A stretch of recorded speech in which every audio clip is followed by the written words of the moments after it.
popular? We don't know. We don't know. I don't think that we know. We only based on the text. Then they start always talk about you have to follow Mahayana way, and there's a Mahayana teaching, and some people maybe not understand Mahayana very well and so forth. So I mean, maybe some people will write about that, but I don't think that would be because in the text, like you say, you first have to rule out what is the earliest text, Mahayana text. What did the earlier Mahayana text talk about? Yeah, it's actually Vajraparamita always talk. This is Mahayana. So, and certainly for sure that during the 2nd century, the term Mahayana is there. But I think that also there's a certain discussion about whether the Mahayana have this kind of understanding of thinking there other is not Mahayana as a Hinayana. Then that's another kind of term. They also found, not necessarily in early texts they have that. I mean, some argue, I don't know because this is not my subject of study too. Yeah, I don't remember so many things now. Yeah.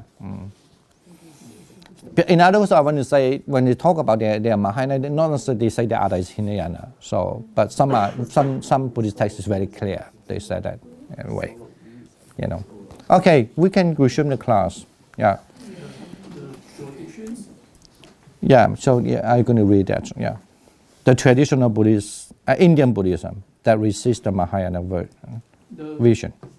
The traditions of Indian Buddhism that resisted the Mahayana vision continue to think in terms of 3 approaches to what was essentially one and the same final release from suffering. Nirvana, the path of Shravaka or disciple leading to arahantship, the path of the Pratyeka Buddha, and the path of the Bodhisattva leading to the attainment of Samyukta Sambuddha. The Mahayana Sutras express 2 basic attitudes to this. The first is that the path of the disciple and the path of the Pratyeka Buddha do lead to a kind of awakening, a release from suffering. Nirvana and as such are real goals. These goals are, however, inferior and should be renounced for the superior attainment of Buddhahood. The second attitude, classically, are articulated by the Lotus Sutra, sees the goal of the disciple and the Pratyeka Buddha as not true goals at all. The fact that the Buddha taught them is an example of his skill in means as a teacher. These goals are thus merely clever devices, upaya employed by the Buddha in order to get beings to at least begin the practice of the path. Eventually, their practice must lead on to the one and the only vehicle, Ekayana, that is Mahayana, the vehicle ending in perfect Buddhahood. Okay. Next one. Anyone want to read? Yeah. From this perspective, the difference between Hinayana and Mahayana is effectively the difference between progressive stage of the same path. This kind of understanding is expressed in the classical Tibetan presentation of the gradual path, Dhammadipa to awakening. Thus, even Mahayanists,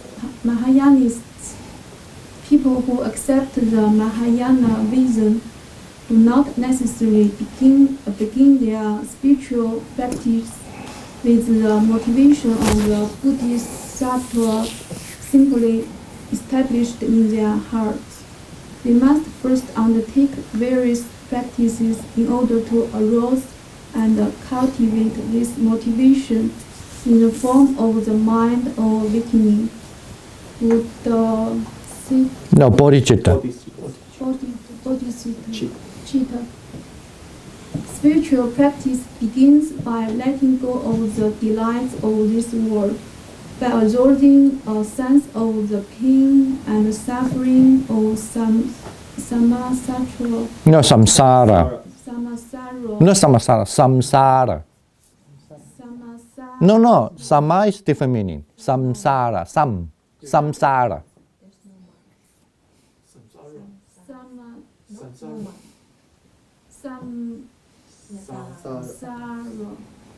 Samsara, and desiring release. It is only then that the motivation of the Bodhisattva becomes crystal. That is to say, at the beginning of the path, we are almost inevitably primarily motivated by the wish to rid ourselves of our own individual suffering. It is only as we progress along the path that we become to understand that in fact suffering is above all something that beings share in common. With the dawning with the dawning of this realization, we are moved by compassion and the desire to help others. Our motivation for following the path shifts and we enter the Mahayana proper. The Bodhisattva thus at once turns away from samsara and a place of suffering, and at the same time turns back towards in out of compassion for the suffering of the world. Okay. Let me see. Do we? Yeah, again, we have to begin with and continue. And the next one, yeah. And he who hopes for the welfare of the world thinks to himself, let me undertake religious practice, that I may bring welfare and happiness to all beings. And he sees the evidence, skanda, as like a magic show, but he does not wish to disown the evidence. He sees the senses, as like a poisonous serpent, but he does not wish to disown the senses. He sees sensory awareness, ayatana, as like an empty village, but he does not wish to disown sensory awareness. Yeah, you want to continue? Yeah. The Mahayana text may emphasize that the motivation of the Bodhisattva is quite different from that of the Shravaka or disciple. But in practice, the two classes are not so different. One develops essentially the same spiritual qualities, but to the perfect degree of a Buddha. The Bodhisattva's practice, like the Shravakas, consists of the development of good conduct, concentration, and wisdom. He stills the mind by means of calm meditation and then turns the mind to insight. A few schemes of 10 stages or level of the Bodhisattva path are set out in such texts as the Pashambuddhika on the 10th level is superimposed on the older map of 5 paths. See table 7 above, giving the scheme of 13 spiritual stages. As I have just indicated, the Bodhisattva path is seen as beginning with a series of meditations and at arousing the awakening mind, bodhicitta. What is meant here is the arousing and establishing in one's heart of a genuine desire to become a Buddha, and this is brought about by an awareness of the suffering of beings. As a result, one is truly affected by deep anguish and deeply moved by compassion. The arousing and establishing of bodhicitta correspond to the paths of equipment and occupation, and are thus spiritual attainments of some depth, with the path of seeing the point on the path of Charvaka, at which one becomes a stream attainer. One has reached the first of the 10 levels of the Bodhisattva path and begun the development of the 6th perfection, Dhammadipa. Generosity, dana, good conduct, shila, patient acceptance, shanti, vigor, vidya, meditation, jnana, wisdom, prajna. This standard list of 6 perfections is correlated with the first 6 levels. An additional 4 perfection of skill means upaya kaushalya, determination, pranidhana, strength, bala, and knowledge, jnana, are then related to the final 4 levels. The practice of all 10 perfection constitutes the path of development ending in the 10th level, the cloud of Dhamma, and the attainment of Buddhahood. Beyond is the path of one in need of no further training of Buddha. Okay, why don't we just finish? Anyone want to go keep on? You haven't read it? Yeah, okay, you go. Yeah. Thus, whereas from the non-Mahayana perspective, the path of seeing is the point at which the meditator sees the Four Truths directly and attains the stream that ends in arhatship. From the perspective of the Mahayana path, this path of insight is the point of establishing oneself on the first of 10 levels that culminate in full Buddhahood. Yeah, you want to read the next paragraph too. Reaching the first level corresponds to stream attainment. At the 6th level, the Bodhisattva has reached the stage where he could attain the nirvana of arhatship. But the journey to full Buddhahood is not yet complete, and he must pass on to the 7th level. The Bodhisattva of these higher bhumis is a quite extraordinary being who works ceaselessly for the benefit of all beings. Born as God in the realms of devas or of Brahma, he in fact already has many of the powers and qualities of a Buddha. Indeed, according to some sources, the Bodhisattva already manifests created bodies which perform all the 12 acts of a Buddha at the 10th stage. Okay, I think someone want to read. Do you want to read that one? He. At will he displays the array of realms of all the Buddhas at the end of the single hair. At will he displays untold arrays of the realms of the Buddhas of all kinds.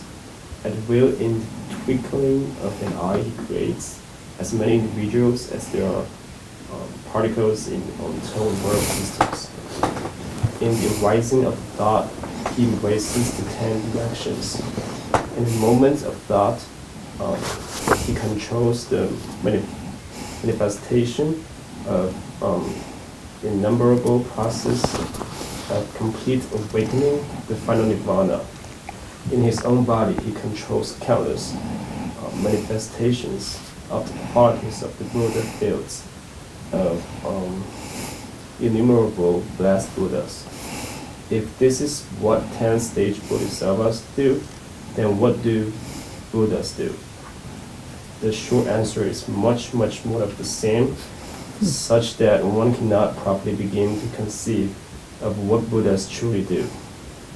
Nevertheless, it appears that we are to understand that at some point in process, the repeated process of manifesting the acts of Buddhas and carrying out their work, this 10th stage Bodhisattvas could actually become Buddhas. For the Mahayana Buddhahood, this final attainment occurs in the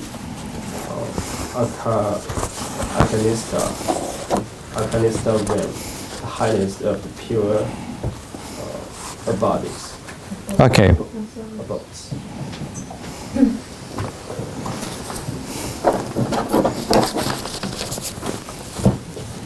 Yes. Comment.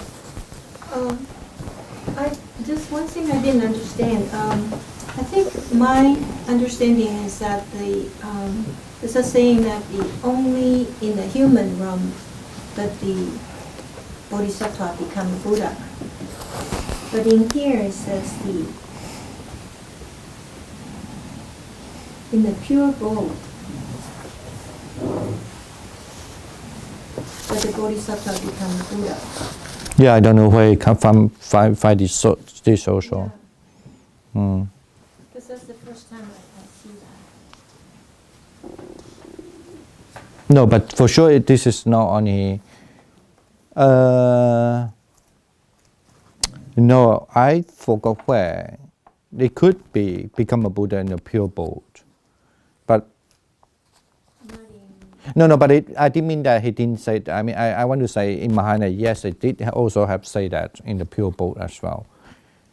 But that's not only necessarily just one short saying that only in a human form.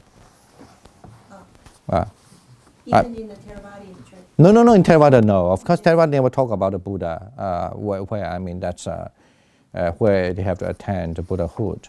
In a human life. His last life must be a human life. Before he becomes enlightened. Is that true? But this is how we interpret it.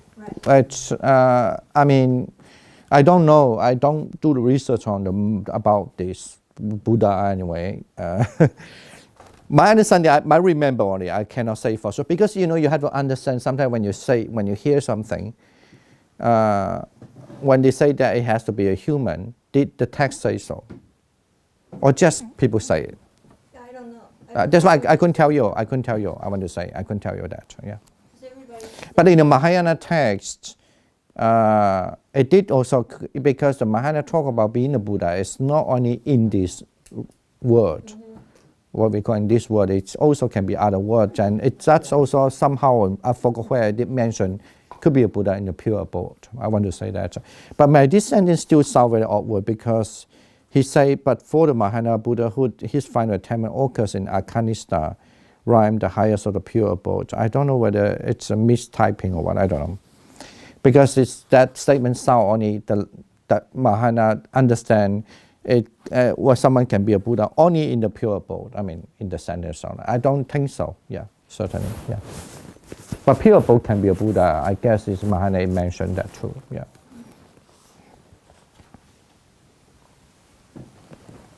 All right. Yes. So, on the top of page 231, it says, "Born as God in the realms of the Devas or of Brahma." Like, I guess this is related to our question earlier.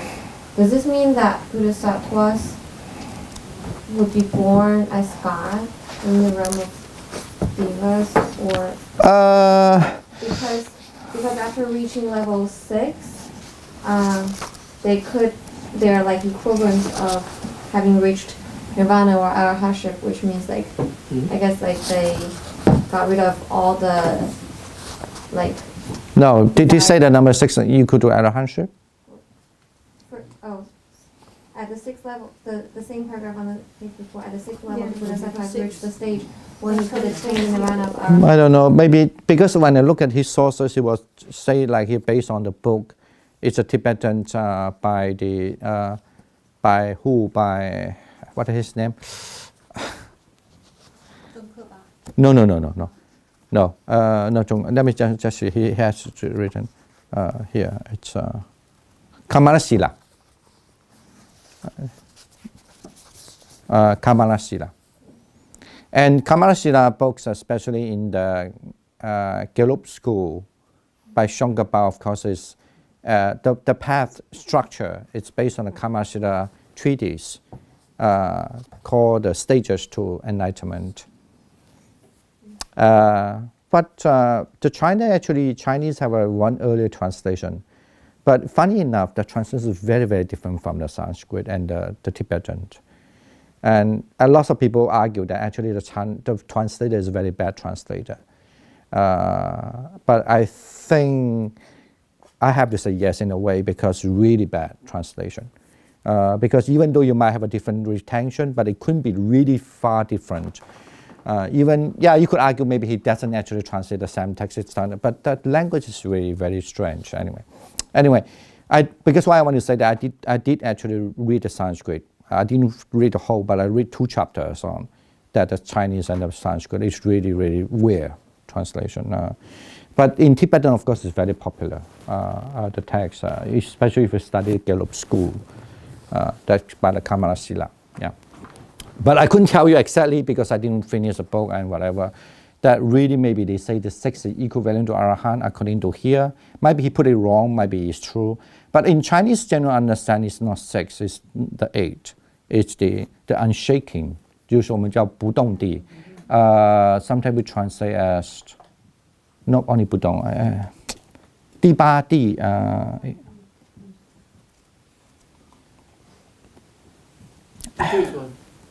No. It's okay. I cannot. I cannot remember the Chinese term, but usually I understand as the 8 in Chinese way. In general understanding, as I say, Mahayana texts are so big, so many. It's not surprising you find some other saying, but you still have the common belief understanding is number 8. Yeah, the stage of 8. 不动地 Yeah. Yeah, 不退地或不动地，就是对啊 ，yes， 无生法忍地嘛，that's what we call 无生法忍地 in Chinese. Yes. Okay. So does that mean that like after they reach level 6, when they go on to level 7, they will be reborn as a god in the realm of Devas and Brahma? No. I didn't mean that. No. That's what I think.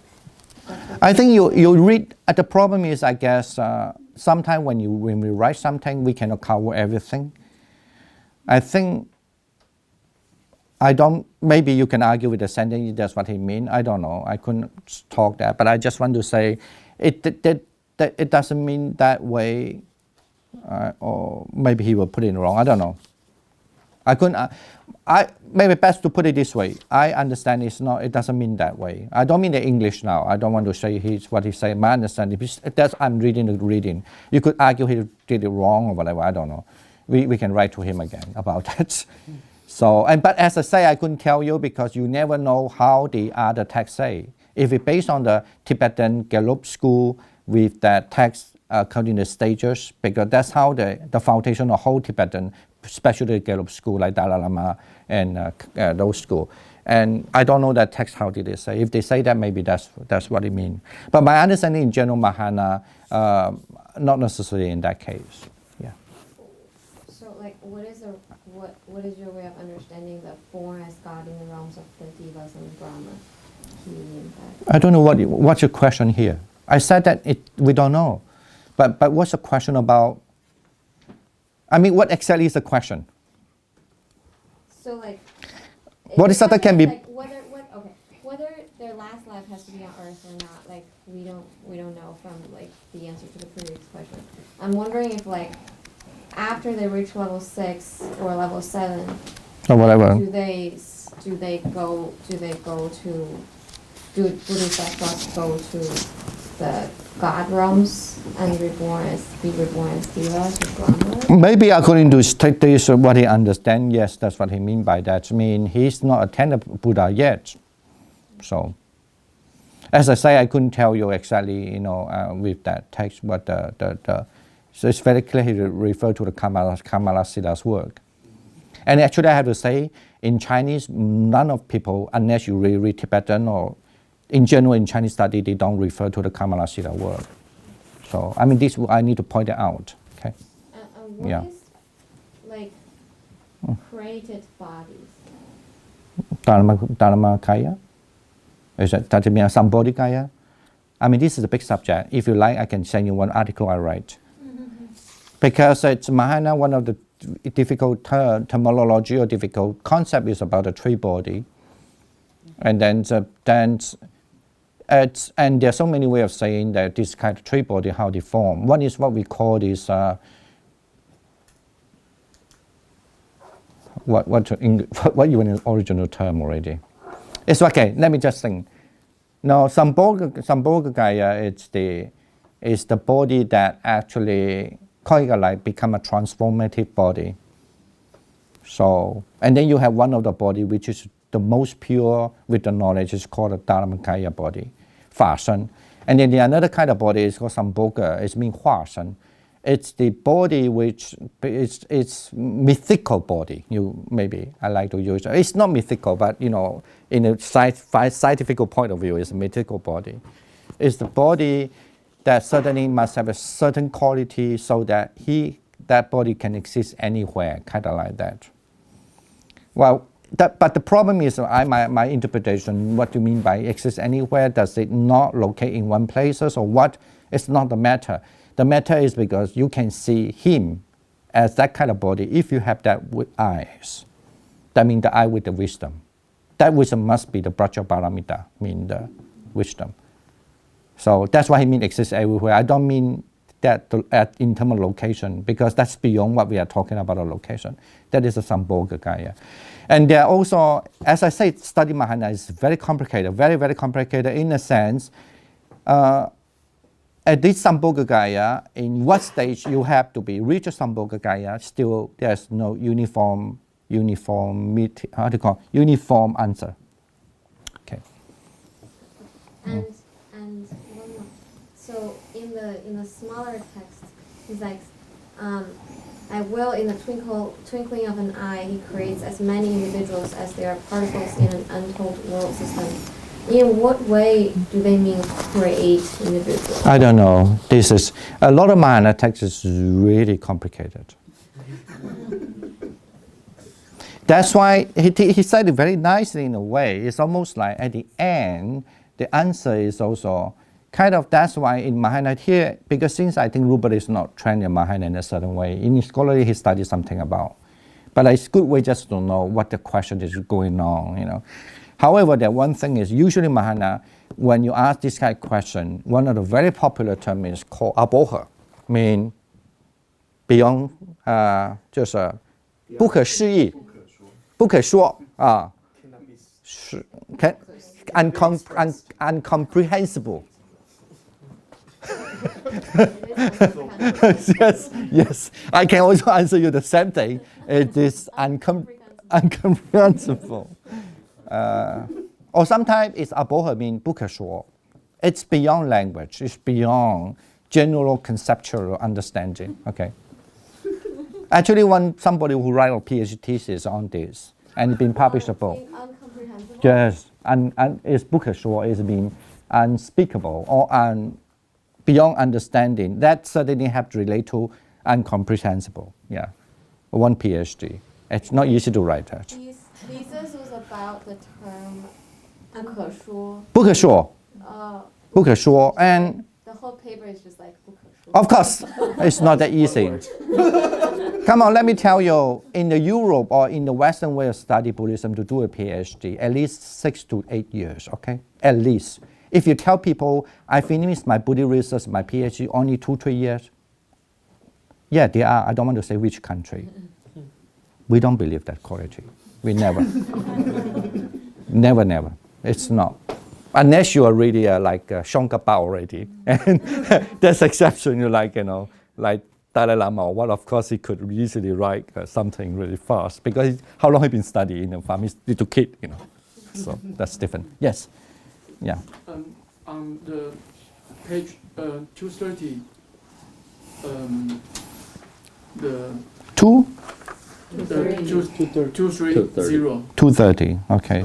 We didn't come to. Did we come to 230? Yes, we did. I see. All right. Thank you. I get confused now by the Mahayana. Yes.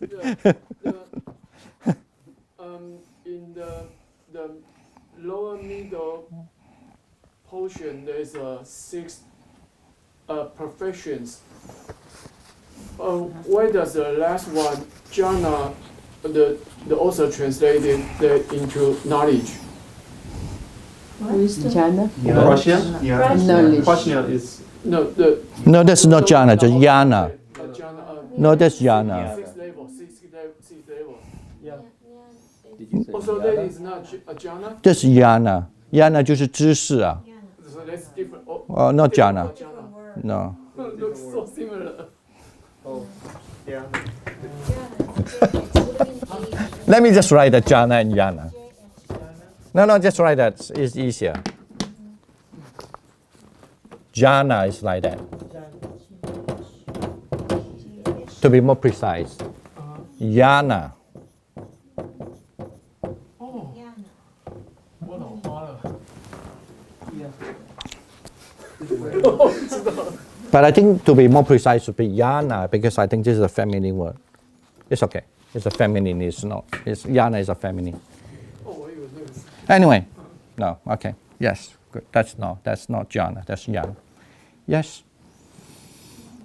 Okay. Good that we have a lot of discussion. I mean, at least you have some more like wider understanding. It doesn't mean that they give you all answers. Don't forget the study Mahayana Buddhist texts. How many are they?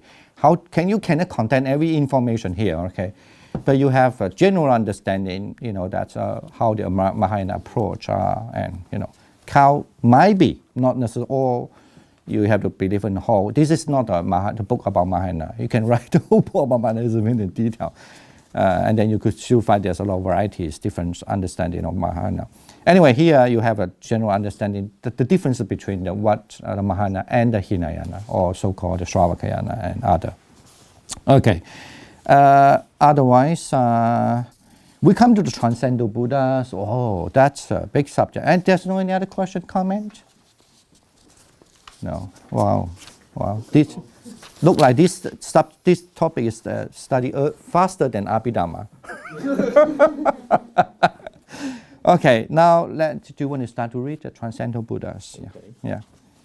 In the earlier tradition of Tathagata, or the one who has done thus, teaches the Dharma, and at death attains parinirvana, or final nirvana, although after death he strictly cannot be said to exist, not exist, both exist and not exist, or neither exist nor not exist. Effectively, he disappears from samsara, never to be seen again.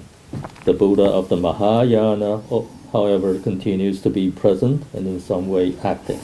Strictly for all Buddhism, we cannot speak of a Buddha as existing in any ordinary sense, since to exist in an ordinary sense means to be born as an individual being in a particular realm.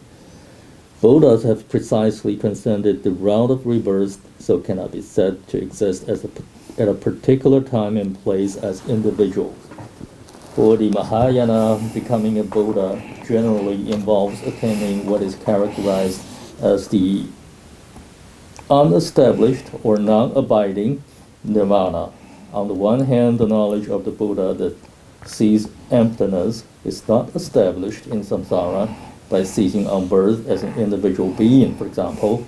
On the other hand, the great compassion of a Buddha prevents the complete turning away from samsara. So ultimately, he abides neither in samsara nor in nirvana. Thus, while it may appear that the Buddha takes birth as an individual being like the rest of us, in truth, he does not. What we ordinarily see here on earth, as it were, is merely a body created by the Buddha.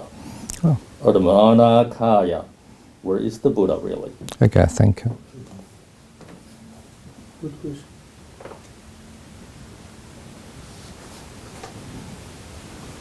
Yeah, anyone? Next paragraph. In the process of following the path, the Bodhisattva gradually develops the ability to magically transform himself and the world around him for the benefit of beings. The Indian yogi and meditation theory generally recognize the development of various powers. But in the context of the development of the Bodhisattva path, the ability is perfected and becomes of a different order. In a sutta in the Pali Canon, the Buddha is described as having a body endowed with 32 marks. But these marks are obviously not marks of the Buddha's ordinary body that we normally see. They are the marks of a body gradually developed over many eons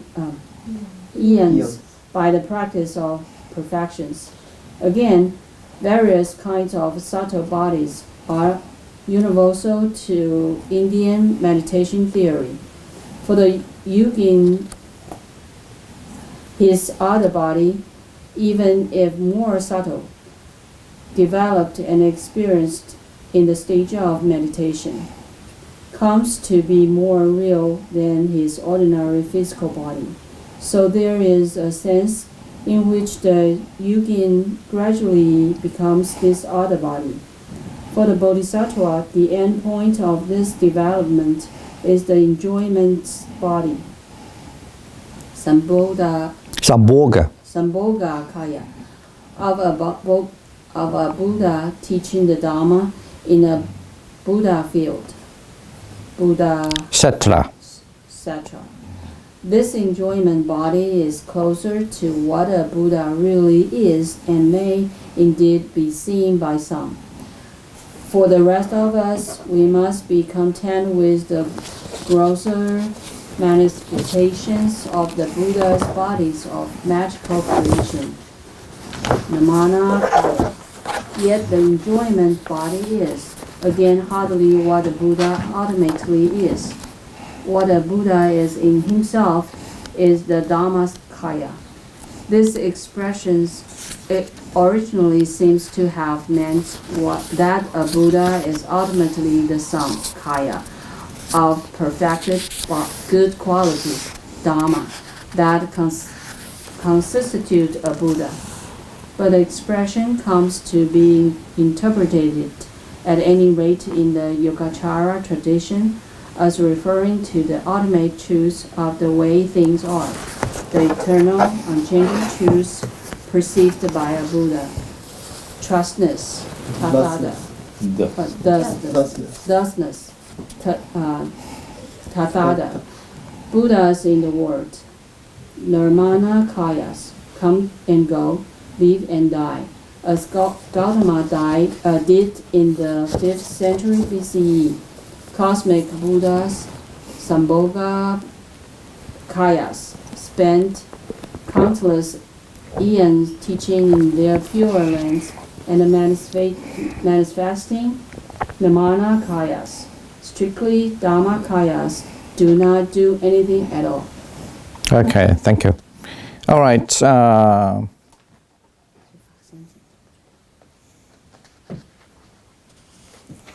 I think we do read another paragraph. We can have a stop and then we can have a little discussion, and then we're supposed to be end up this class. Yes, one more paragraph for the earlier non-Mahayana tradition.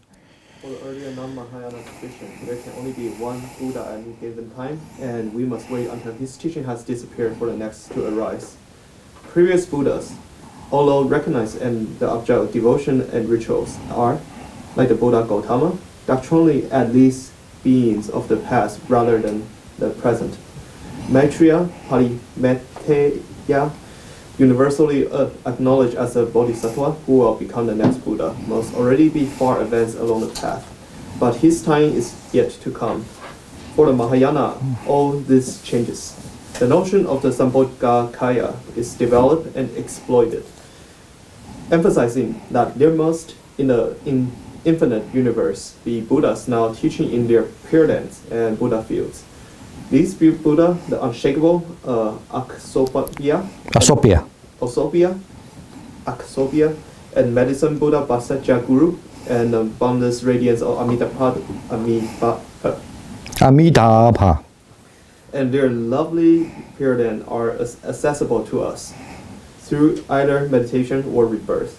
Moreover, the Mahayana conception allows that numerous advanced bodhisattvas now working for the benefit of beings, not only Maitreya, but also Avalokitesvara, the Lord who looked down with compassion, the charming Manjushri, Bodhisattva of wisdom, and Saviorness Tara, and indeed, according to the Lotus Sutra, Gautama Sakyamuni Buddha is still around. All right, okay. Okay. Should we just finish? Just something kind of left.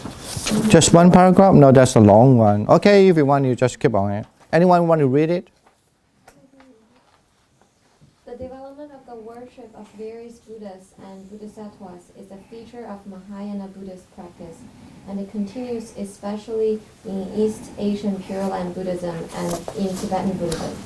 Yet this development can be seen as a continuation of the practice of the recollection and visualization of the Buddha and his qualities. Buddha Anusmriti. Nusriti, Buddha Nusati. And the contrast with contemporary Theravadan attitudes can be overrated. While the Theravada Overrated? overstated. Can be overrated. It's make a difference. Okay. While the Theravadan doctrinal position on the ontological status of the Buddha and Arahats of the past, which we should remember includes the stricture that we should not say that they do not exist, remains. In practice, the power of the Buddha Gautama is thought of as somehow persisting until the final disappearance of all his relics, which it is thought in the last days of the Buddha, of the Dharma, will spontaneously come together at the sight of the Buddha's awakening and vanish. The tradition of Dhatu Parinibbana, the devotional cult of Arahats, is ancient, and the presence of the Arahats is invoked in Southeast Asia. And one whom many regarded as a 20th century Arahat, Ajahn Mun, is described as meeting and conversing with the Arahats of the past. Okay, right.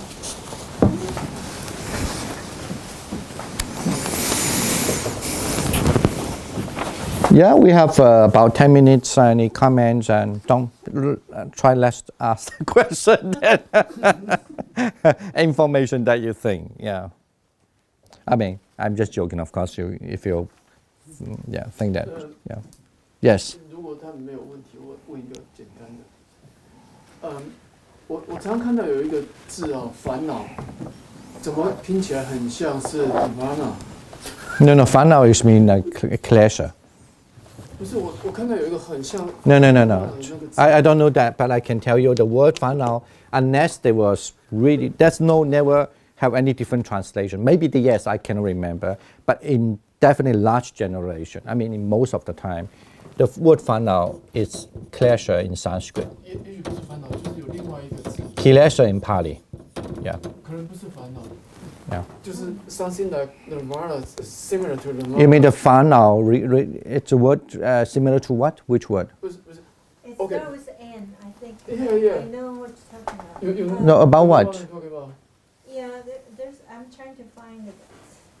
I don't know. 就我第一次看那个字，我以为是nirvana 怎么会不是 nirvana？ 怎么好像是？ It's so different. I don't know which word. Yeah, but it's not 烦恼. 烦恼 is the Sanskrit word. It's always pleasure and kilesha. Yeah. 下次找到这个。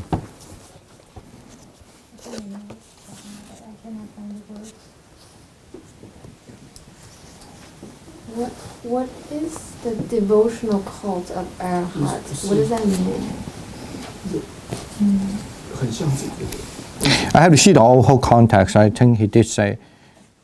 The last paragraph. I think it's maybe more about. I think it referred to the previous paragraph, saying because in Theravada, or in general the Southeast Asia, have a certain understanding that when the Dharma was lost, and all these, especially the Buddha relics and even the Arahats relics, were gone. So it just automatically would disappear. I think that's what he referred to devotional cult. Yeah. Because you have to also understand some other even further research, especially, I think he knew that too. I mean, the author like Rupert Gethin, but I don't know whether when he write this he had put that in his background idea. No, I couldn't ask. I couldn't say it for sure. But I knew that he know it's like even in India also before actually Buddhism was arising. Those who are perfect beings in certain religion in India, they also call Arahat. Not Hindu per se. When I say Hindu, I mean, this God, that God. No, it's like Jainism or some other, especially in Jainism.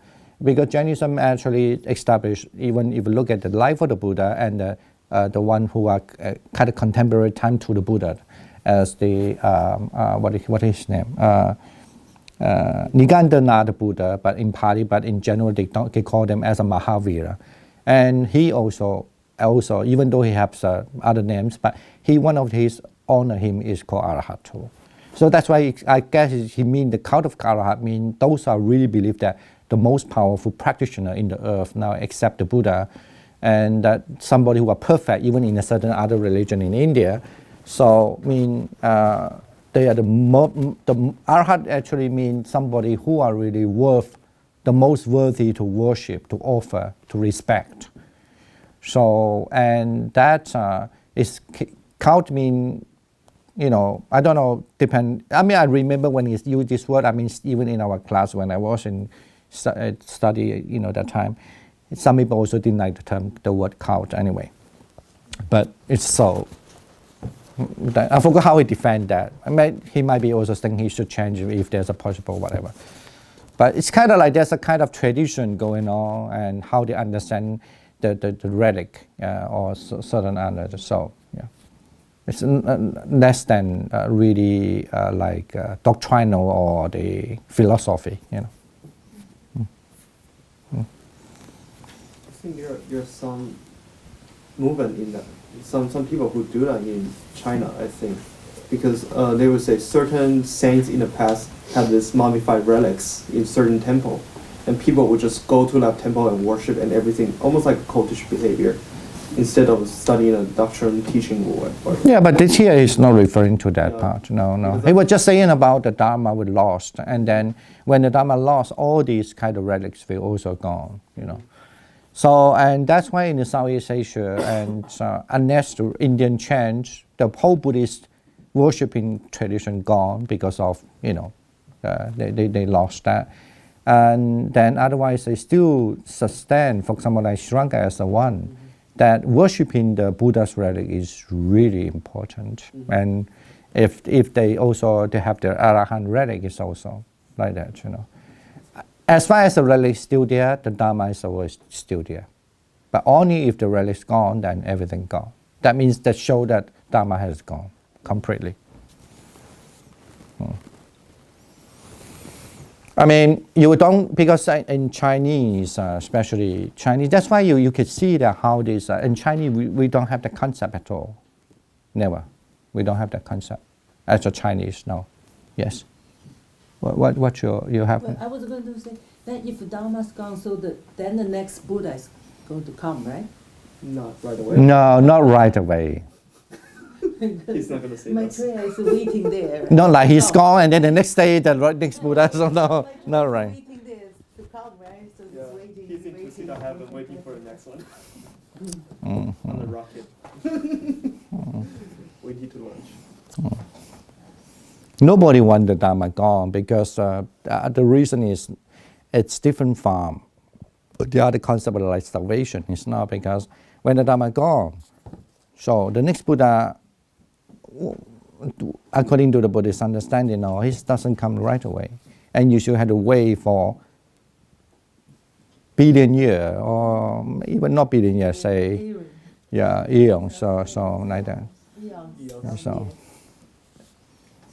So is the idea of like multiple Dhamma, multiple Buddhas in multiple universes for world systems, is that only a Mahayana concept, or is that a Theravada concept? No, Theravada don't have that. We don't know, but no, there's no record on anything about that.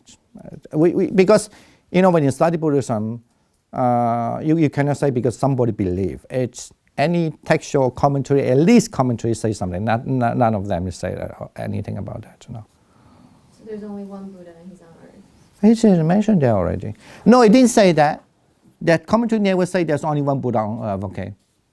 But did mention very clearly in the Buddhism understanding Theravada or early Buddhism, when there's one Buddha on earth in this unique galaxy, actually I think he used the word Jakavala. It means in this galaxy, then there cannot have other Buddha arise. But he didn't. Yeah. How far is that? In Indian. Ask the Buddha. Maybe those are the, remember when one day you saw, you see that there was some Boga Buddha, so there's some Boga Buddha, I don't know, the enjoyment body, I think. And if you see the enjoyment body of the Buddha, ask him. So how far the universe is when you know? And so. You know, I don't want to answer that. I mean, like while he's here in this like galaxy world system, there can be others arising. But like, how far does that galaxy world system stretch? No. What if outside of that galaxy world system? I don't know because we can. I mean, the thing it is, I think in old day, I think the people would not have the I mean, I don't mean all. Some astronomers in old day might know something more, but I'm sure one thing. When I sure mean in general, I don't think the way they understand the galaxy is same as us now. When did we start to know there's other galaxy? Recently. No. Recently. Who say that 700 years? No, there's no way. No. Maybe some other astrology in the old day, yes, I cannot prove that, but I say in general. No, it's just not more than 50 years. No, Yeah, certainly. because at first No. they only think it's a galaxy. They don't Yeah, know what's no. outside of the galaxy.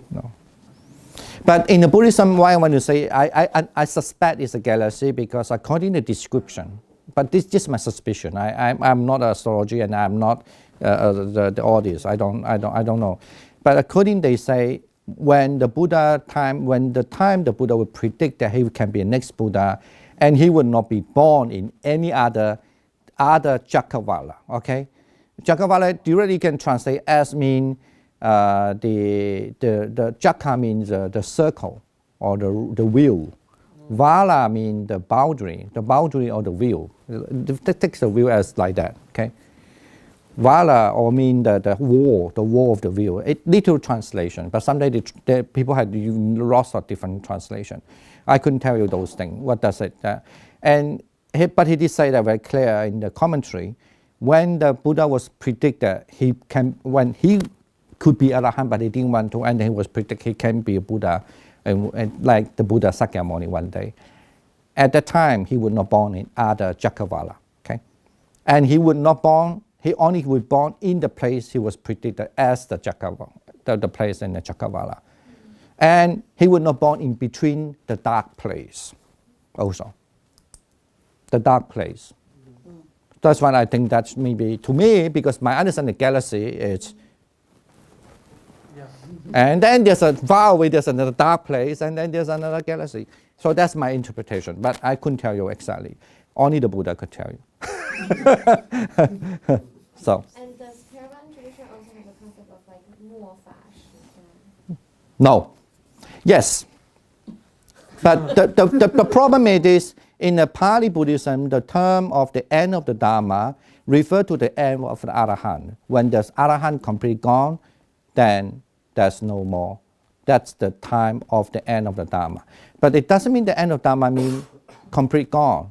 Everything gone, no teachings, but just Arahant gone. So the toppest people, the top, kind of like the top scientists, top what, gone. And then the Dharma will be restricted and only going to even worse to decline. Because then people don't recognize the most important thing, right? Because they don't have the top people lead them to don't look at that side of it. So the Dharma might still go, but so with this very important, refer to the Dharma mean to attain of Arahant is completely gone. Yeah, because the Arahant gone. Yeah, then you have no more people can reach you to the top one, the top point. Yeah, but it's not like okay, then the Dharma gone. You still have both. You still have internet. I don't know how long it can last, and you can find all the text there. But then you don't have the Arahant where you can tell exactly that the teaching. So in essence, I would say. People of course don't care now because that's what they want. However, that's a very interesting. Then the Mahayana also, because as Mahayana when they arise, they certainly understand all these kind of concepts going on. They do have a little different version sometimes to interpret what no, actually, put it this way, I don't think they do. They always have the same way, but later on, like in Japan, in China, and maybe even in Korea, I didn't read the Korean source, so I couldn't tell you, but maybe, I don't know what the Tibetan, so suddenly they have a new interpretation of what do you mean by the end of the, but that's never really in the Mahayana text as well. So, yeah. Because Mahayana, they do talk about the end of the what, but they don't think that the Dharma will ever gone because the Buddha is always there. You know, don't forget that concept is there. Yeah. Yeah, but if Dharma is always there, then there's no more new Buddha. No, the Mahayana never say that. No. No, but Depend on what kind of Mahayana tradition. No. But then later on, that's why I say that is influenced by the Japanese. Then they try to say, like, they encourage you to practice Amitabha Buddha. They say, if you don't, because the world is going to no Dharma, so you must go to the Pure Land. But that's it all not from the Indian source. But I don't mean that there's no value from a Chinese source. But the Chinese master in the past, they did make that. They did have say in that way, and even Japan too. But not from a Sanskrit source. Not from those things. Yeah. And in other words, when you look at all this, so that's why I say you must be very careful. I mean, when you study Buddhism up to a certain standard, who say that? Just a master say, or because at least that a certain commentary or source, which usually be agreed by a large amount at so-called the powerful practitioner in those days. They agree. I don't know. So then they say that it's still make for study reasons certainly it makes different sense. You know. But I'm not here to say that they said it wrong. I don't know. But it just we must distinguish the two. Like Dhammadipa say is fine, but at least Dhammadipa say they have a quotation there. Oh, maybe you could think about it, and of course and so forth or what, you know. it's interesting that it says that Mega met the Buddha, Yes. Samsara Buddha. Yeah. Yeah, but then he also met Kassapa Buddha. No, that is different life. Right, another life he met, Mhm. and also he went forth with Kassapa Buddha. Actually, I forgot I think he first met Kassapa Buddha. No, he first met Kassapa Buddha, and he met the Dipankara later. Oh. Maybe not. I cannot remember now. I cannot remember now. It's but it's a different time. So actually, even there's a saying that when someone who wants to become a Buddha, especially Mahayana sources, I think it's Mahayana. It has to, maybe not necessarily only Mahayana. It has to be met at least 84 or 200 something, 237. I cannot remember exactly. Because I don't think I can remember all this. Even if I met, I don't know. I can't. But I think it's quite good. At least 80 something or 200 something Buddha. So. You mean in the samsara cycle? Yeah, when he was a bodhisattva, he has to meet. He has to meet some hundreds of Yeah, Buddha. or 80 something or 100 something, 200 something Buddha. But in the sutra, only two are mentioned, right? Yeah, because they are the most popular. Yeah. A clarifying question. So, I remember in the beginning of the book they were talking about how the lower realms are in this sort of will to fear, and then after a Bodhisattva has been declared by another Buddha that's going to become the Buddha, he would not leave that world sphere. That's what I mean. That But a diva or Brahma can oversee thousands of world spheres. So does that mean that there's actually thousands and thousands of Buddhas potentially in different worlds? This is how that's how they understand. This is what the Mahayana trying to. For example, I saw some other article that written by the Tibetan, not written actually, speak by the Tibetan master, and then this is how they think is that the so-called early Buddhism as a Pali, only Kaya, they also just only mention the Buddha in the present. So actually, if you look at the whole universe, so there are so many Buddha around. Even in Theravada tradition? I said no, in Theravada don't talk that. So The Theravada, because you didn't come, you were late today. So the Theravada mean saying that mean. And in the Theravada, when they mention the Bodhisattva, Pusa, it's always only mean his past life, and or either mean that the life that we know before he attained enlightenment. For example, he said, when I was a Bodhisattva, my father gave me three places to live. One is, he didn't say 4, 3 palaces, so and so forth. And when I was a Bodhisattva, I was fasting and That's mean that too. So, or in Jataka or in commentary say his past life as a Bodhisattva, like that. That's only in Pali. Yeah, Pali, that's never mentioned in the Bodhisattva, anything else, any other person, but just the Buddha. However, even some people in Theravada tradition argue that, that also actually indicate someone can be Bodhisattva. So that's why they like to follow some way of Mahayana. Does the Theravada tradition also have like the world sphere, and after the Buddha met the Buddha? Yes, same. They have that. They have those are shared almost the same. Maybe the time or what a little different. It's a big subject. Not many people do that research too. But still, I guess people begin. Nowadays, good at now begin a lot of people writing a lot of different papers. Yes, but still, those are shared almost the same. That they met Dibangara, they met Kashyapa before. And of course, certainly he met many Buddha before. Yeah.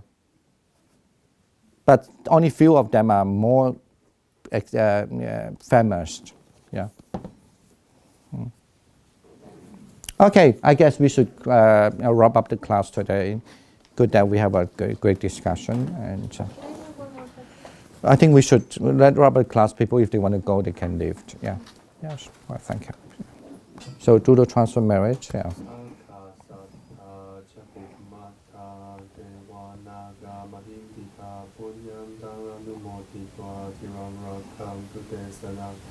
Chirang Rakantu Sasanang, Chirang Rakantu Mang Paranti. Sadhu, sadhu, sadhu. All right, thank you. Yeah.